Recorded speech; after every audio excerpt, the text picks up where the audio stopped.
Hermanos y hermanas, sean todos bienvenidos a Refugio en Dios.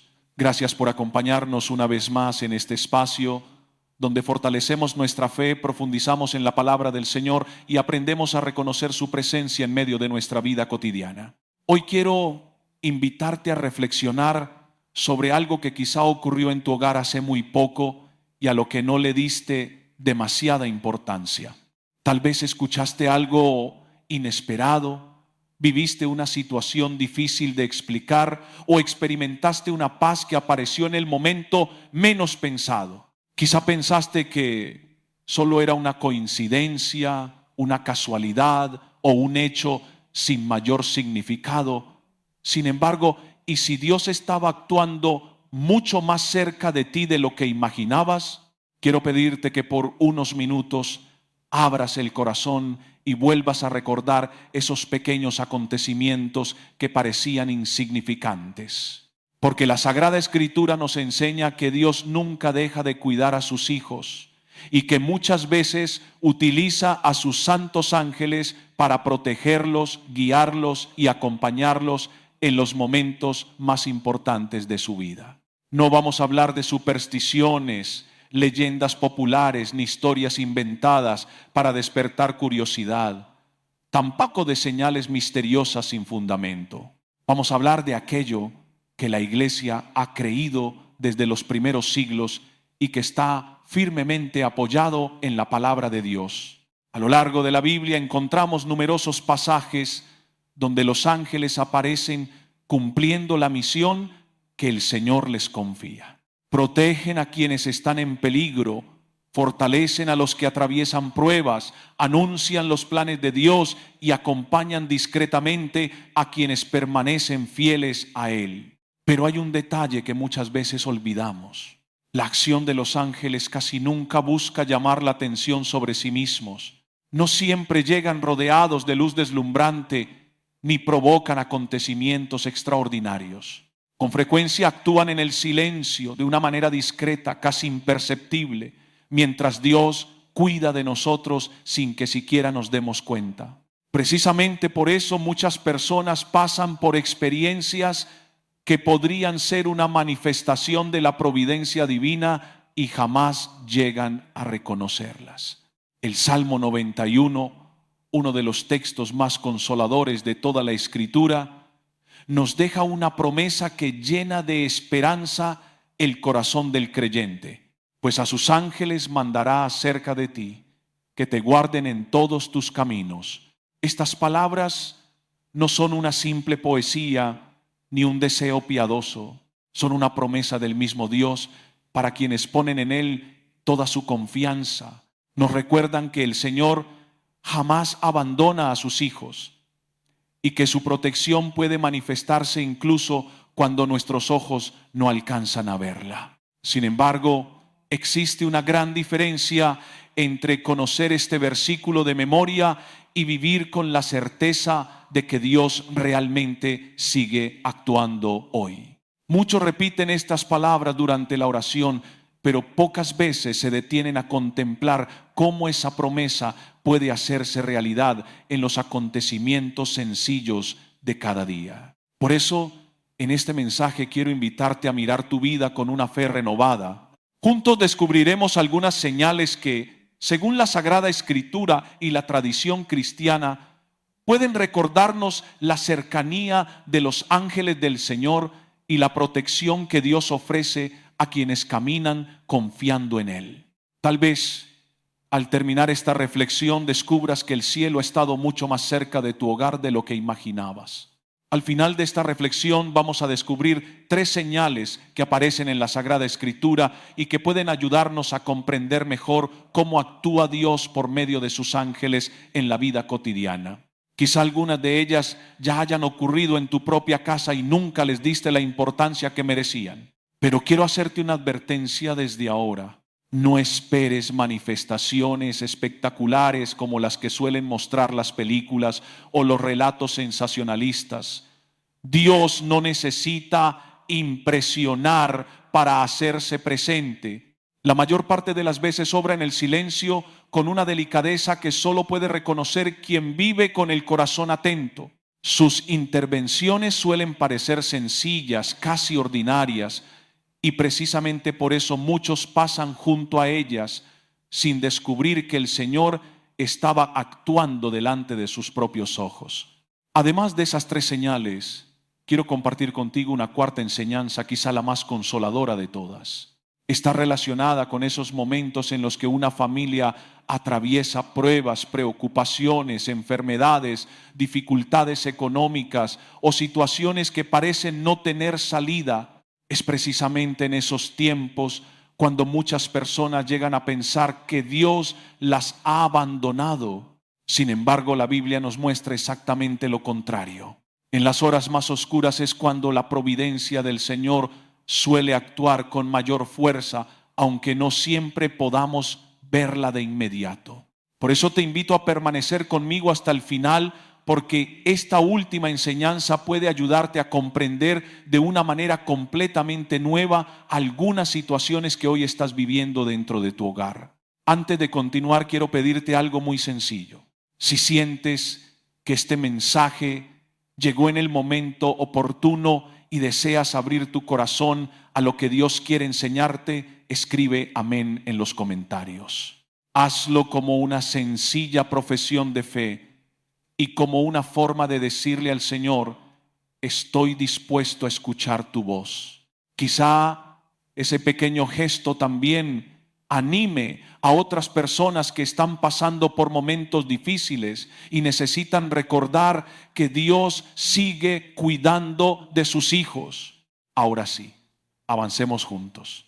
Hay una idea sobre los ángeles que con el paso de los siglos fue moldeada más por el arte y la imaginación que por la propia Sagrada Escritura.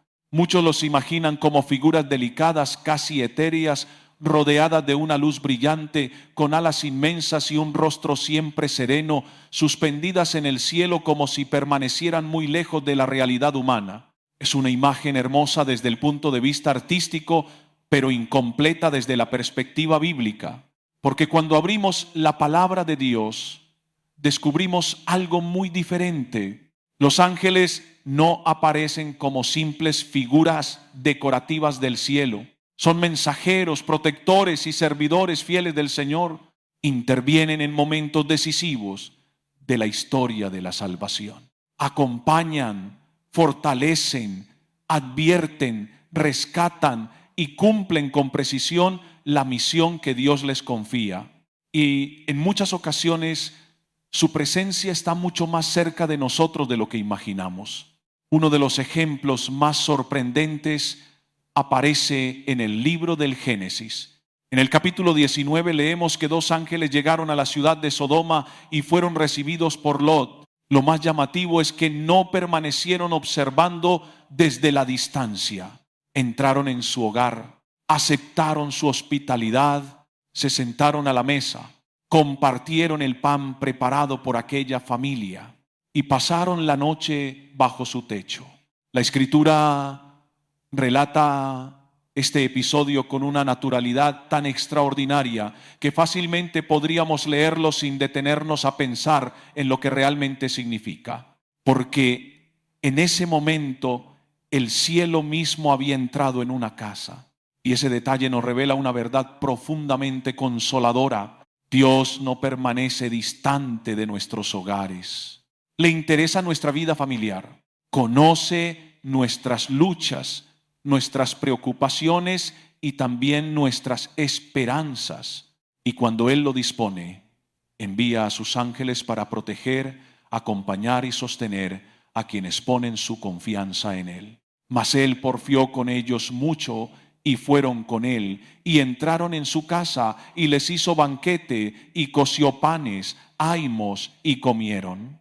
Los ángeles de Dios estuvieron físicamente presentes en ese hogar horas antes de que ocurriera el evento más devastador de esa región. No fue coincidencia. Fueron enviados específicamente a ese lugar porque ese hogar merecía protección. Y esto nos lleva a algo que me parece teológicamente crucial entender. Los ángeles no son autónomos en su misión. Hebreos 1:1-4 los describe con una precisión que a veces nos cuesta dimensionar. No son todos espíritus ministradores enviados para servicio a favor de los que serán herederos de la salvación. La palabra administradores en el original griego es litúrgica, de la misma raíz que liturgia. Son servidores en misión específica. Cada presencia angélica en un hogar responde a una asignación divina particular. No andan errando por el mundo buscando dónde hacer el bien. Son enviados con nombre, con propósito, con instrucciones. En el libro de los Hechos, capítulo 12, encontramos uno de los relatos más detallados de intervención angélica en la historia de la iglesia primitiva. Pedro está preso, encadenado entre dos soldados con guardas en la puerta.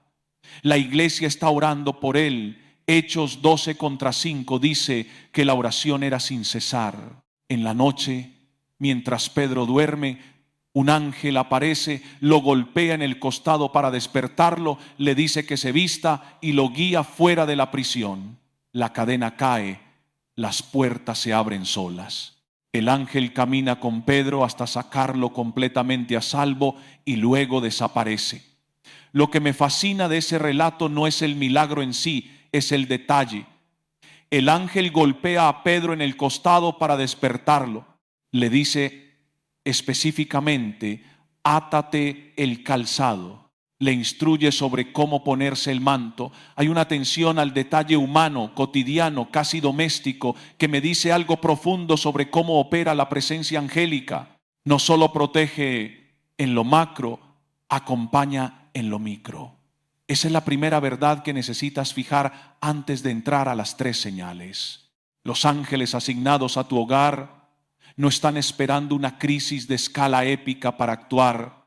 Están presentes en lo ordinario, en el día a día, en las noches que no dormiste bien sin saber por qué, en la sensación de que no estás solo cuando físicamente lo estás, en la paz que apareció sin razón aparente en medio de una situación que objetivamente no tenía por qué ser pacífica. El apóstol Pablo escribió en Efesios 6:1 que nuestra lucha no es contra sangre y carne, sino contra principados, contra potestades, contra los gobernadores de las tinieblas de este siglo. Si hay fuerzas espirituales operando contra los hogares, tiene toda la lógica del universo que haya fuerzas espirituales operando a favor de ellos. Eso es lo que los ángeles son, eso es lo que hacen y lo hacen ahora mismo, aunque no los veas. La pregunta no es si hay ángeles en tu casa, la pregunta es si sabes reconocer su presencia. Voy a describirte una experiencia y quiero que mientras la escuchas pienses honestamente si la has vivido. Estás en medio de una situación que por cualquier criterio racional debería estar generándote ansiedad, angustia o miedo. Puede ser una crisis financiera, una enfermedad en la familia o una situación de conflicto sin resolución visible. También puede ser una decisión importante que todavía no tiene respuesta o una amenaza concreta sobre algo que amas. Todo el contexto dice, esto debería estar de sigue. Sin embargo, hay momentos a veces en la madrugada, a veces en medio de la cocina haciendo algo absolutamente mundano, en que una paz aparece, una calma que no fabricaste tú, que no surgió porque la situación mejorara, ya que no mejoró ni vino de una conversación reconfortante, ni de una noticia positiva. Pareció simplemente y duró lo suficiente como para que lo notaras. Eso no es negación psicológica, eso no es disociación emocional, eso tiene un nombre teológico muy preciso. Pablo lo describe en Filipenses 4:7 con una frase que llevo años meditando. Y la paz de Dios, que sobrepasa todo entendimiento, guardará vuestros corazones y vuestros pensamientos en Cristo Jesús. La frase que más me impacta es sobrepasa todo entendimiento. No dice que el entendimiento producirá no dice que comprenderás eventualmente. Dice que esta paz opera por encima de la capacidad del entendimiento de generarla o de explicarla. Es una paz que no pasa por el filtro de la lógica situacional. Viene de afuera, viene de arriba, y los ángeles son, entre otras cosas, portadores de esa paz. Cuando el ángel Gabriel se apareció a María en Lucas 1, lo primero que hizo fue decirle: no temas, María. Lucas 1:30 no empezó con la revelación, empezó estableciendo paz. Cuando el ángel se apareció a los pastores en la noche del nacimiento de Jesús, lo primero que dijo fue: no temáis. Lucas 210. Cuando el ángel se apareció a José en sueños, el mensaje siempre venía acompañado de instrucción y de calma en medio de lo que objetivamente era una situación de crisis. Hay un patrón aquí. Los ángeles no entran a un espacio generando caos, entran estableciendo orden espiritual. Y el primer efecto de ese orden espiritual en el interior de una persona es exactamente esa paz inexplicable. Ahora bien, y aquí quiero ser muy preciso, porque esto importa, no toda paz que sentimos en momentos difíciles es necesariamente presencia angélica. A veces es gracia directa del Espíritu Santo, a veces es el fruto maduro de años de fe bien trabajada, pero hay una cualidad específica en la paz que acompaña la presencia angélica que la distingue de otras formas de calma. Es repentina, no gradual. No viene como resultado de un proceso de meditación o de un momento prolongado de oración. Aparece como si alguien hubiera encendido una luz en una habitación oscura, sin transición. Los relatos de personas que atravesaron experiencias de riesgo real y sintieron esa paz de manera súbita son demasiado consistentes en toda la historia de la espiritualidad cristiana como para ser descartados. Desde los mártires de los primeros siglos, que describían una calma sobrenatural en el momento de mayor amenaza, hasta testimonios contemporáneos de personas en accidentes, enfermedades graves, situaciones de violencia que en el peor momento sintieron que algo o alguien la sostuvo desde adentro. Esa es la primera señal. Una paz que no construiste, que no puedes explicar del todo y que apareció en el momento en que menos condiciones naturales había para sentirla. No la descartes. Reconócela, porque detrás de esa paz hay una presencia que fue enviada específicamente a tu hogar para sostenerte. En ese momento hay una categoría de experiencias que muchas personas describen con cierta incomodidad porque saben que suena extraordinario y no quieren parecer exageradas o ingenuas. Son esas situaciones en que algo, un accidente, una enfermedad, un daño que por todo lo que sabemos debería haberse producido, no ocurrió u ocurrió de una manera mucho menos grave de lo que lógicamente tenía que ocurrir. Y no hay una explicación satisfactoria para eso, más allá del reconocimiento silencioso de que algo intervino. La Biblia no solo no tiene pudor con este tipo de experiencias, las documenta con abundancia. El Salmo 34, versículo 7, es uno de los pasajes que más he meditado en mi vida pastoral. El ángel de Jehová acampa alrededor de los que le temen y los defiende. La imagen del campamento es militarmente precisa. No dice que el ángel pasa de vez en cuando. Dice que acampa, que establece posición, que está ahí de manera sostenida, vigilante, en postura de defensa activa. Es una imagen de guardia permanente, no de visita. El rey Ezequías enfrentó una de las situaciones militarmente más desesperadas de la historia de Israel. El ejército asirio, el más poderoso de su época, rodeó Jerusalén con instrucciones explícitas de destruirla. La desproporción de fuerzas era absoluta. Y en 2 Reyes 19:35 dice algo que todavía me resulta difícil de leer sin detenerme. Y aconteció que aquella misma noche salió el ángel de Jehová e hirió en el campamento de los asirios a 18,500. Carraspeo, una sola noche, un solo ángel, 1850, 0 hombres. El ejército más temido de la tierra antigua, desactivado por una intervención que no dejó espacio para la interpretación humana. No estoy diciendo que la protección angélica en tu vida o en tu hogar va a operar siempre esa escala. No siempre lo hace. Pero lo que sí estoy diciendo es que la disposición de Dios a asignar protección angélica sobre sus hijos no es tema en discusión en las Escrituras. Lo que varía es nuestra capacidad de reconocer cuándo esa protección está operando. Y aquí me quiero detener en algo que creo que es importante decir con honestidad. Hay personas que experimentaron pérdidas reales, daños reales, tragedias que no fueron evitadas de manera aparente y que al escuchar hablar de protección angélica sienten una disonancia dolorosa.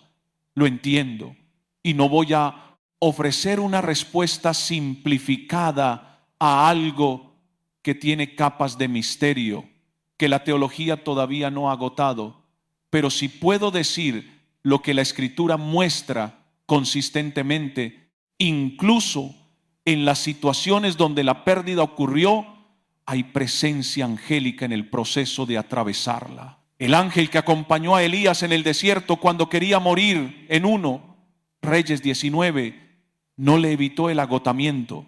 Le trajo pan recién horneado y agua para el camino.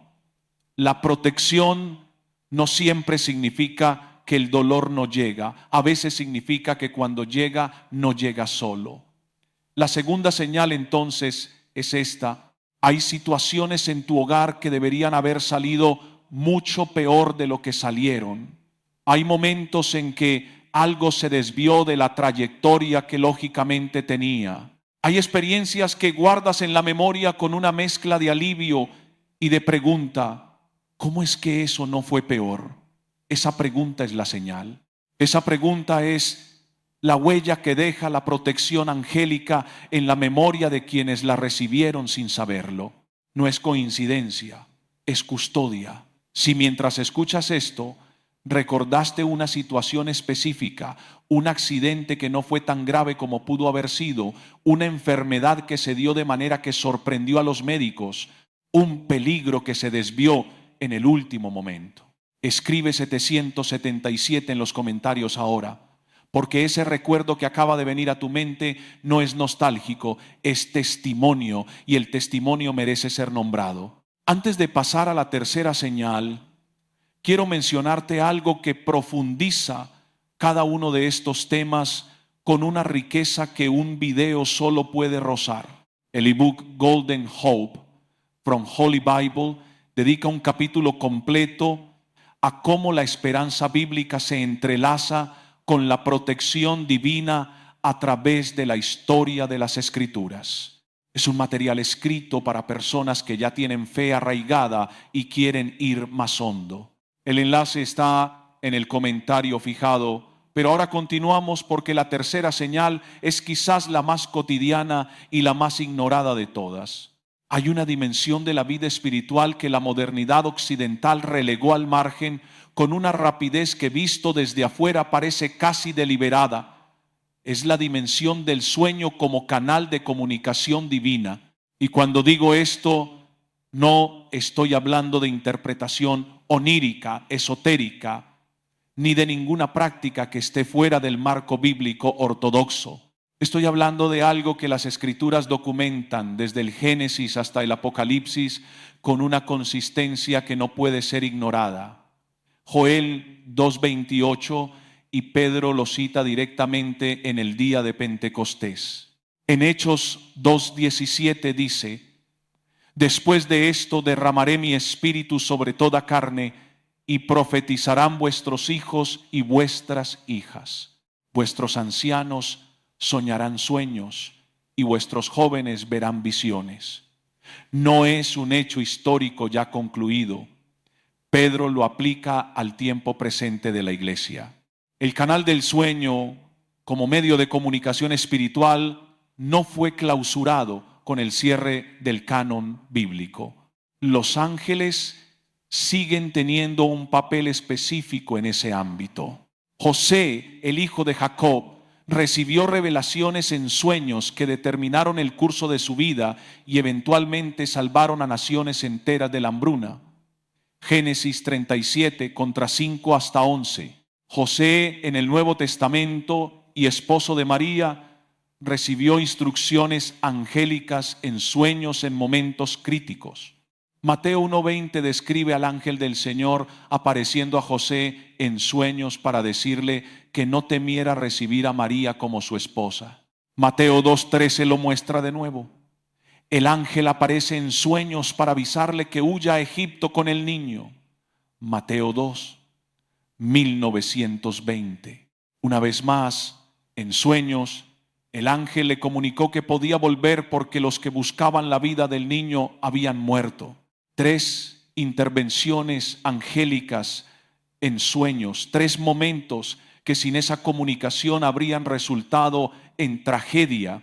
La tercera señal no son solo sueños extraordinarios con ángeles visibles y mensajes tan claros como el texto de un telegrama. Es algo más sutil.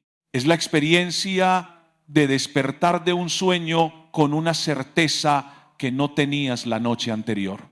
Es esa claridad sobre una decisión que llevabas postergando semanas, o la sensación de advertencia sobre algo o alguien que en ese momento no puedes racionalizar, pero que llevas en el pecho como convicción. Es el sueño en que viste a alguien que ya partió con tanta vividez que al despertar tardaste varios segundos en ubicarte en el presente. Es la noche en que dormiste pocas horas, pero amaneciste con una energía y una paz que no correspondían al descanso acumulado. Es el momento entre el sueño y la vigilia en que algo, una frase, una imagen, una sensación te dejó una huella que todavía no has terminado de procesar semanas después. Quiero ser teológicamente responsable y decir lo que debe decirse. No todo sueño es revelación angélica. El libro de Eclesiastés 5 contra TR advierte que los sueños vienen por la multitud de las ocupaciones. Hay sueños que son simplemente procesamiento neurológico de experiencias diurnas. El discernimiento importa, y el discernimiento se construye con tiempo de oración, con conocimiento de la palabra, con comunidad espiritual que te ayude a interpretar lo que recibes. Pero hay sueños que son cualitativamente distintos y quien los ha tenido lo sabe. Tienen una textura diferente al sueño ordinario, una presencia que persiste en la vigilia de una manera que el sueño común no tiene, una carga de significado que no se dispersa con las horas del día, sino que se intensifica. Eso es lo que los relatos bíblicos describen una y otra vez en el contexto del hogar. Específicamente, esta señal se manifiesta frecuentemente como avisos de protección. Personas que soñaron con un peligro inminente en su casa y tomaron una decisión que luego resultó haber sido exactamente lo correcto. Personas que sintieron en la noche una urgencia de orar por un familiar que descubrieron al día siguiente había estado en peligro en ese momento exacto. Esto no es superstición, es coherente con lo que el Salmo 127 contra 2 describe en su parte final, pues que a su amado dará Dios el sueño. El sueño que Dios da no es solo descanso fisiológico, es un tiempo de acceso que el estado de vigilia, con su ruido y su racionalidad defensiva, a veces no permite. La tercera señal entonces es esta: hay algo que recibes en la noche: claridad, aviso, paz, certeza, mensaje que no fabricaste tú y que no puede explicarse solo por la mecánica del sueño ordinario. Y si eso está ocurriendo en tu hogar con alguna regularidad, es señal de que la guardia angélica asignada a tu casa está operando también en esa dimensión. Escribe amén 777 en los comentarios si esto que acabas de escuchar describió algo que has vivido y que nunca supiste cómo nombrar. Ponle nombre hoy. Es presencia, es custodia, es gracia operando mientras duermes. Llegamos al bloque más práctico de todo este recorrido y quiero empezar con algo que me parece importante aclarar desde el principio. Hay un error muy común cuando este tema se aborda sin suficiente cuidado teológico. Los ángeles no se adoran, no se invocan, no son el destino de nuestra oración ni el foco de nuestra devoción. La Biblia es absolutamente clara en esto. En Apocalipsis 1:9, 1:0, cuando Juan cae a los pies del ángel para adorarlo, el ángel le dice de inmediato: mira, no lo hagas. Yo soy consiervo tuyo y de tus hermanos. Adora a Dios. Y lo repite casi palabra por palabra en Apocalipsis 22, contra 8 hasta 9. No es una sugerencia casual, es una instrucción firme que define la relación correcta entre los seres humanos y los ángeles. Son mensajeros, servidores y compañeros de misión en el propósito de Dios. No son objetos. Y si no se adoran y se invocan, ¿qué hacemos con el reconocimiento de su presencia? Lo primero, y esto puede sonar simple, pero tiene una profundidad que no quiero reducir, es gratitud dirigida a quien los envía. Cuando reconoces una de esas señales que describimos hoy, la respuesta correcta no es hablarle al ángel, es hablarle a Dios. Darle gracias por su fidelidad, por haber cumplido la promesa del Salmo 91, por haber enviado custodia sobre tu hogar. La gratitud verdadera no solamente agradece lo que recibe, también aprende a reconocer a Dios detrás de aquello que sucede en nuestra vida. Cuando entendemos que todo bien procede de Él, nuestra manera de vivir comienza a cambiar. Y esto nos lleva a una segunda enseñanza que encontramos en las palabras del apóstol Pedro en Primera de Pedro capítulo 5. A primera vista, este pasaje parece hablar solamente de una amenaza. Sin embargo, también contiene una enseñanza muy importante sobre la protección y la responsabilidad espiritual dentro de nuestro hogar. Pedro nos dice que debemos ser sobrios y permanecer vigilantes, porque nuestro adversario anda alrededor buscando a quien devorar. Estas palabras nos muestran algo muy importante. La vigilancia espiritual de una familia no puede ser pasiva. Pedro no nos dice simplemente que debemos quedarnos tranquilos porque Dios ha dispuesto protección sobre nosotros. Nos pide que permanezcamos atentos, que cuidemos nuestra vida espiritual y que actuemos con responsabilidad. La protección de Dios no significa que nosotros podamos vivir de cualquier manera. También tenemos una responsabilidad en aquello que permitimos dentro de nuestro hogar. Hay cosas que abrimos y cosas que cerramos mediante nuestras decisiones. Lo que decimos dentro de nuestra casa tiene importancia. También tienen importancia las relaciones que permitimos entrar en nuestra vida, los contenidos que consumimos, las conversaciones que mantenemos y las actitudes que alimentamos pueden influir en el ambiente de una familia. También debemos prestar atención a aquello que dejamos crecer dentro de nuestro corazón. El miedo constante, la duda, el resentimiento acumulado y los conflictos que nunca queremos enfrentar pueden afectar nuestra manera de vivir. Por eso, cuidar espiritualmente un hogar también significa aprender a ordenar aquello que ocurre dentro de él. No podemos controlar todas las circunstancias externas, pero sí podemos decidir qué alimentamos con nuestras palabras, nuestras acciones y nuestras decisiones.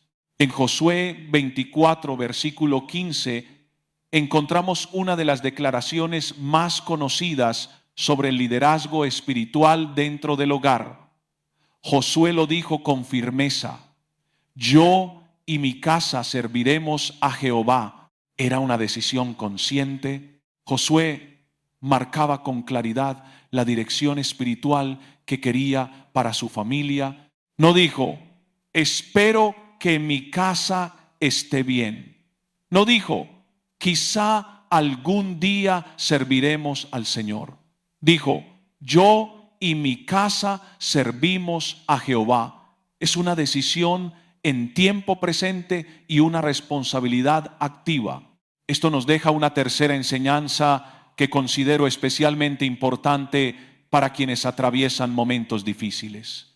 No debemos interpretar automáticamente la dificultad como una señal de que Dios ha dejado de protegernos.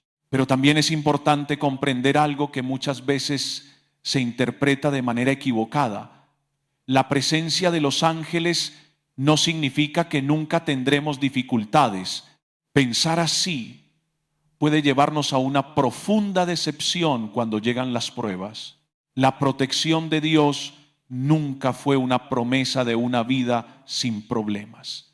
Tampoco significa que todo sucederá exactamente como nosotros lo imaginamos o en el momento que esperamos. La Sagrada Escritura nos enseña una realidad mucho más profunda. Dios no siempre evita la batalla, pero jamás abandona a quienes luchan confiando en Él. Lo vemos claramente en la vida de nuestro Señor Jesucristo. Después de pasar 40 días en el desierto, soportando el hambre y enfrentando las tentaciones del enemigo, el Evangelio de San Mateo nos dice que los ángeles se acercaron para servirle. Observemos un detalle muy importante. Los ángeles no evitaron aquellos 40 días de prueba, no impidieron que Jesús fuera tentado. Llegaron cuando el combate había terminado para fortalecerlo y manifestar el cuidado del Padre. Algo semejante sucede en el huerto de Getsemaní. San Lucas nos relata que mientras Jesús vivía una de las noches más dolorosas de toda su vida terrena, un ángel del cielo apareció para darle fuerzas. Aquel ángel no retiró la cruz que esperaba al Salvador, no hizo desaparecer el sufrimiento, no cambió el camino que debía recorrer, pero sí le dio el consuelo y la fortaleza necesarios para cumplir hasta el final la voluntad del Padre. Y esa enseñanza también vale para nosotros. Muchas veces pedimos a Dios que elimine inmediatamente nuestras dificultades. Le suplicamos que desaparezca el problema, que sane la enfermedad, que restaure la familia o que termine cuanto antes la prueba que estamos viviendo. Y en ocasiones el Señor obra precisamente así. Pero otras veces responde de una manera diferente. No cambia primero las circunstancias, primero cambia nuestro corazón. Nos concede una paz que no depende de lo que sucede a nuestro alrededor. Nos da una fuerza que no sabíamos que teníamos. Nos sostiene cuando nuestras propias fuerzas ya no alcanzan. Y gracias a esa gracia podemos seguir adelante incluso en medio del dolor. Por eso, si hoy tu familia atraviesa un momento difícil, no llegues rápidamente a la conclusión de que Dios te ha abandonado. No pienses que las pruebas son una señal de que el Señor dejó de cuidar de ti. Al contrario, en muchas ocasiones es precisamente en los momentos más oscuros cuando Dios está trabajando con mayor profundidad en nuestra vida, aunque todavía no podamos comprenderlo. Recuerda que incluso Jesucristo conoció el sufrimiento y precisamente allí, en el momento más doloroso, el cielo no permaneció indiferente. También nosotros podemos experimentar ese consuelo invisible que Dios concede a quienes perseveran en la fe. Por eso no busques únicamente acontecimientos extraordinarios. Aprende también a descubrir la presencia de Dios en las pequeñas cosas de cada día, en la paz que vuelve después de una discusión, en la fuerza para perdonar, en la paciencia para seguir adelante, en la palabra de ánimo que llega en el momento oportuno, en la persona que aparece cuando más la necesitabas, en esa esperanza que inexplicablemente vuelve a nacer cuando pensabas que todo estaba perdido, ahí también actúa Dios. Y ahí también pueden estar obrando sus santos ángeles. Mientras tanto, sigue cuidando tu hogar con aquello que nunca pierde su fuerza: la oración, el perdón, el respeto y el amor vivido cada día. Haz de tu casa un lugar donde Cristo sea el verdadero centro de la familia. Que nunca falte un momento para rezar juntos. Que nunca falte una palabra de reconciliación cuando haya diferencias. Que nunca falte la confianza en Dios cuando aparezcan las dificultades. Recordemos aquellas hermosas palabras pronunciadas por Josué: yo y mi casa serviremos al Señor. No son solamente una frase para repetir, son una decisión que debe renovarse cada día con nuestras obras, nuestras palabras y nuestra manera de vivir. Si hoy estás atravesando una prueba, continúa orando. Si el miedo quiere apoderarse de tu corazón, acércate todavía más al Señor. Si no comprendes por qué ciertas cosas están sucediendo, no permitas que la duda apague tu esperanza. Dios sigue caminando contigo, incluso cuando no alcanzas a ver con claridad el camino que Él está preparando. Y antes de despedirnos, quiero pedirte algo muy sencillo. Si esta reflexión fortaleció tu fe y te recordó que Dios nunca abandona a quienes confían en Él, escribe amén en los comentarios. Será una hermosa profesión de fe y también una palabra de esperanza para quienes lean este mensaje. Comparte este video con algún familiar o amigo que esté pasando por momentos difíciles. Tal vez hoy necesita recordar que el Señor sigue enviando su ayuda a quienes perseveran con un corazón confiado. Y si aún no formas parte de nuestra familia de refugio en Dios, te invito a suscribirte y activar la campana de notificaciones para seguir acompañándonos cada día con nuevas reflexiones que fortalezcan nuestra fe y nos acerquen más al corazón de Dios. Gracias por permanecer con nosotros hasta el final. Que el Señor bendiga abundantemente tu hogar, proteja a tu familia, fortalezca tu esperanza y envíe siempre a sus santos ángeles para acompañarte en todos tus caminos. Sigue confiando, sigue orando, sigue caminando de la mano de Dios y, si Él lo permite, mañana volveremos a encontrarnos aquí en Refugio en Dios para continuar creciendo juntos en la fe y en el amor del Señor.